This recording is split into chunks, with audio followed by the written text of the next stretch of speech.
Hello everybody, আসসালামু আলাইকুম। সবাই কেমন আছেন? আজকে খুব সুন্দর একটা ড্রেস নিয়ে এসেছি টিল কালারের মধ্যে।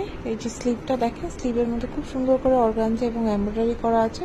এটা সবচেয়ে স্পেশাল যে ড্রেসটার মধ্যে যে স্পেশাল জিনিসটা সেটা হচ্ছে আপনি সাইডে খুব সুন্দর করে এমব্রয়ডারি করা।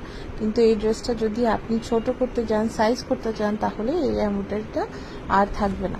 সো এই ড্রেসটা অনলি যারা 46, 48 পরেন তারাই হচ্ছে এই ড্রেসটা এই সুন্দর এমব্রয়ডারি সহ পরতে পারবেন। এবং এটা নেকেও খুব সুন্দর করে লেস ওয়ার্ক করা আছে। এটা হচ্ছে দুপাট্টা, সিল্ক কটন একটা দুপাট্টা। এটার মধ্যে খুব সুন্দর করে পুরোটার মধ্যে এমব্রয়ডারি করা আছে। এত প্রিমিয়াম একটা লুকের ড্রেস। এবং প্যান্টের মধ্যে হচ্ছে নিচে লেস ওয়ার্ক করা আছে। প্যান্টটা প্লেন একটা টিল কালারের মধ্যে পাবেন। তো ওভারঅল ড্রেসটা খুবই সুন্দর। নেকের কাজটা তো আমার খুবই ভালো লেগেছে। দামানেও খুব সুন্দর করে এমব্রয়ডারি করা। ওভারঅল খুবই হিট।